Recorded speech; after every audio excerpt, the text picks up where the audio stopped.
Each year, emergency medical services treats nearly 300,000 victims of out-of-hospital cardiac arrest.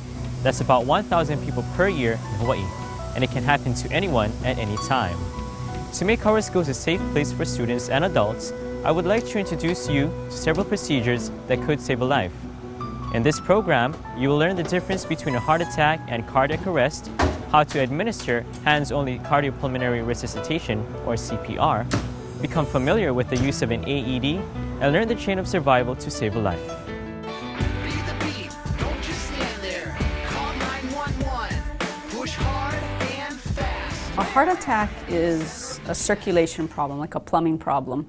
And usually there's a blockage or a closure of one or more blood vessels, so it prevents the heart from getting oxygen-rich blood.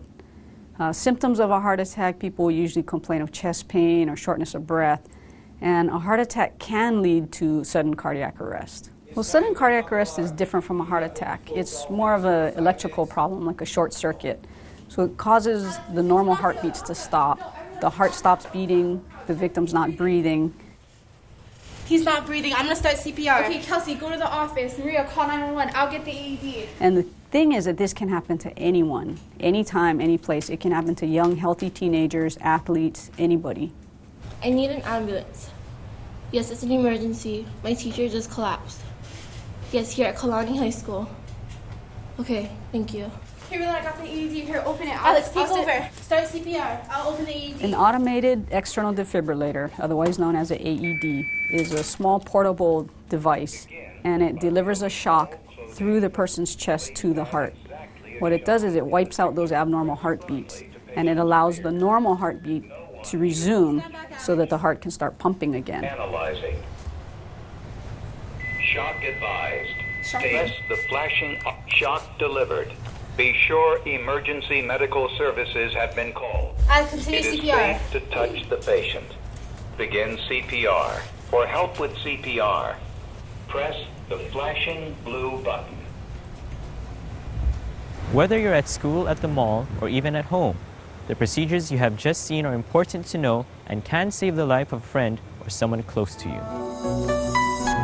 My daughter Kristen was a 28-year-old school teacher, and she had led a feisty and a healthy life throughout. Everybody remembers her for her smile and her infectious laugh. And she had two passions in life. One was Italy and everything Italian. She got into that because she took Italian at the University of Hawaii, and it became second nature to her. She ended up moving to Italy after graduating and living there for 3 years. And I guess it was destiny because that's where she met her amore, her husband. They got married in 2005, and in 2006 he was willing to leave his home in Florence, Italy, and move halfway around the world to start a new life with her here in Hawaii. So in 2006, she got a job teaching preschool, special education, and just like when she was living in Italy, she'd call me and she'd, "Mom, I'm living my dream." She'd say the same thing when she was working with her preschoolers. And they became her own children because she adored them and motivated them to achieve beyond expectations. Everything was falling into place. Her dreams were being fulfilled. They were looking forward to starting a family, but it all changed at 10:20 a.m. on May 27th of 2009 when I got a phone call from her school telling me that she had collapsed in a special education articulation meeting. An autopsy took 10 weeks, and the results were that she had died of natural causes due to probable cardiac arrest. And the first thing that I thought of when I learned that she died of cardiac arrest was get an AED for her school. I'm not in the medical profession, I know nothing about this kind of things, but somehow, I think through divine intervention, I met up with people who taught me a whole lot about sudden cardiac arrest, how it's different from a heart attack, and how people, bystanders, ordinary bystanders, can help.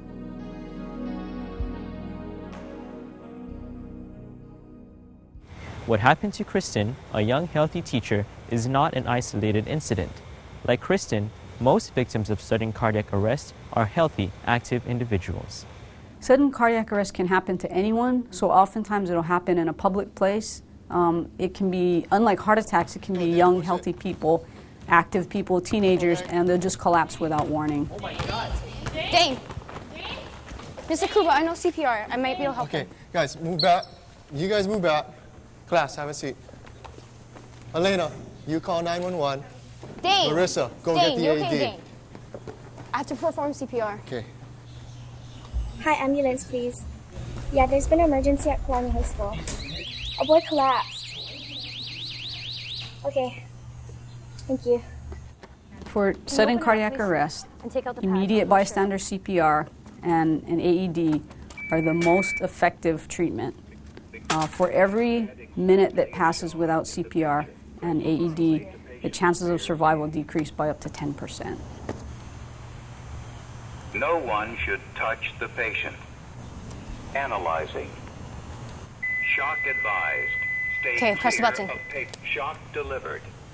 Be sure emergency medical services have been called. It is safe to touch the patient. Begin CPR. For help with CPR, press the flashing blue button. Dane, oh, stay down until EMS arrives. Okay, Teresa, go to the office and let them know that feeling ambulance is okay? arriving. Dizziness? Okay, just stay down, yeah? You know, it happened on a seemingly regular, normal day. It was supposed to be a light practice, as it usually is before a game. The day was good. I didn't know. I feel the same way I always feel, and yeah, I didn't feel sick or anything. It was all good. One of Solomon's teammates came running to get me. He says, calm Harry, there's a player that's down. As I was hitting the player, I felt weird. I fell down, I froze up, and I started shaking, and I got locked up, and my eyes rolled back, and I was breathing very weird. The coaches were frantically saying, he's out. So I thought, okay, Solomon got hit. He has a concussion, he's unconscious. So as I knelt down, another coach said, he's not breathing. At that time, I started CPR. At the same time, I told one of the other coaches to get my other athletic trainer, Kimi Mamoto, to get the AED. And while she was coming, I continued to do CPR. When she came, she applied the pads, advised the shock. After the shock, it advised to continue CPR as he wasn't breathing or he still didn't have a pulse. I did a couple more cycles of that, and at that point he started breathing again, and his pulse started coming back. And then I woke up, I didn't know what was going on, and the people at the hospital told me, and I was shocked. His chances of survival were small, and when someone goes down like that, time is of the essence, and it's fortunate that we have the training and the staff that's readily available and the equipment that's readily available. I'd like to thank my trainer for saving my life, and all those people who came and helped me, and my coaches who was doing what they did to save my life, and the trainers for being calm and knowing what to do at that certain point. It's almost like kickstarting a car, but only after when you reflect on it and you realize the gravity of the situation, and how serious it was. When I went to the hospital, they didn't find anything, so it was good. It's important for schools to have the personnel with the right training and the right equipment. Without that, Solomon wouldn't be here. This kind of thing happens, and you should know what to do. And lucky for my athletic trainer that he knew what to do. He saved my life.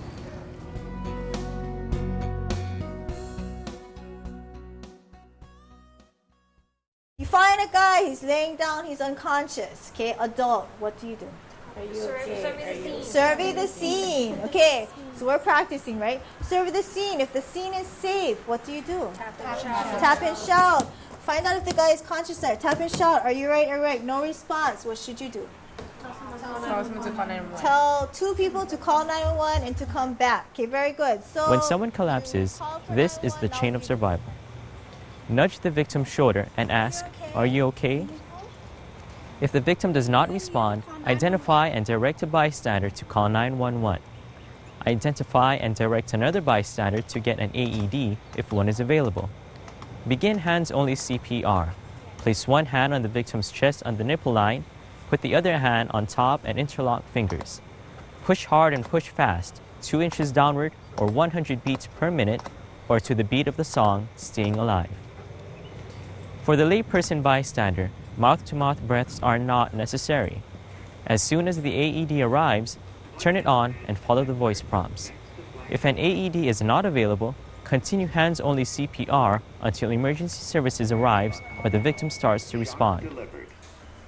Analyzing heart rhythm.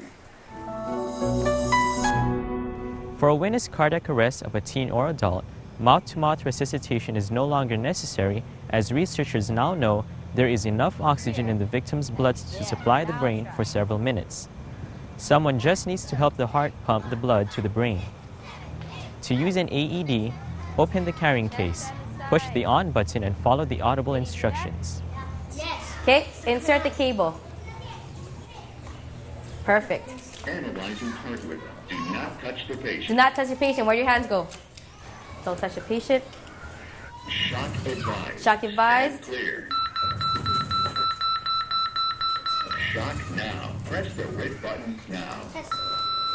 Shock delivered. Good. AEDs pose no danger to the victim. The machine will not shock a person who does not need a shock. You can't accidentally shock someone who doesn't need it. Press the red button now. Shock delivered. Good job. It is safe to touch the patient. Begin CPR. Okay. Okay, go. Be strong. Stop CPR. Stop. There are 3 common reasons bystanders do not help cardiac arrest victims: fear of doing the wrong thing and hurting the victim, fear of catching a disease from mouth-to-mouth resuscitation, and fear of lawsuits. You cannot harm someone who is not breathing and has no heartbeat. With hands-only CPR, no mouth-to-mouth is necessary. Hawaii is one of many states that has a Good Samaritan law to protect people trying to help someone in danger of loss of life. Good. Can you call 911? You know what? There's an AED right here on the wall. Can you grab the AED? I'm gonna start CPR. You got the AED. Can you bring it over here? You're gonna have to turn it on. Okay. We're gonna have to lift up your shirt. So when I stop, can you help me lift up your shirt? We're gonna have to make it clear. Okay. Remove Ready? clothes from patient's chest. Look carefully at the pictures on the white adhesive pads. Peel one white pad from the gray case. Okay, we're gonna put it up Place here. pad exactly as shown. Press firmly. Stay clear of Okay, that's patient. clear. Analyzing heart rhythm. Stay clear of patient. Analyzing heart rhythm. Shock Okay, advised. what's that button? Stay clear of patient. Shock delivered. Be sure emergency medical services have been called. It is safe to touch the patient. Begin CPR. For help with CPR, press the flashing blue button. You okay? He's breathing now. He's breathing now. His eyes are open. Eyes are open. All right. 1 minute. Today, 15 AEDs seconds. are available in many public places. Anyone can use it. For children 1 to 8 years of age and infants, conventional CPR with mouth-to-mouth at a rate of 30 compressions to 2 breaths is still recommended. However, if you do not feel confident in your mouth-to-mouth skills, perform hands-only CPR. It is better than nothing. You see AEDs all over, in shopping centers, restaurants, and so don't be afraid to know how to use it. Anybody can learn to do it. Kids can do it, adults can do it. You could teach someone to do CPR and use that AED in about 10 minutes. And it's so simple. And the downside is you're not going to hurt anyone with it. So we should be teaching each other. Everybody out there should learn how to do this because this is something that will make a difference in someone's life. You could save a life by knowing this. It's like a fire extinguisher. You hope never to use it.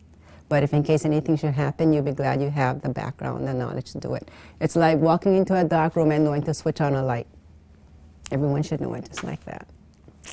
I would like to learn CPR and the use of the defibrillator because of what happened to me, so I can help other people when I get in time of need. Just jump in. When someone collapses, this is the chain of survival. Nudge the victim's shoulder and ask, "Are you okay?" If the victim does not respond, identify and direct a bystander to call 911. Identify and direct another bystander to get an AED if one is available. Begin hands-only CPR. Apply the AED, or if none is available, continue hands-only CPR until emergency medical services arrives. Being aware of these procedures can make a difference in the survival of a friend or family member. These simple steps can save a life.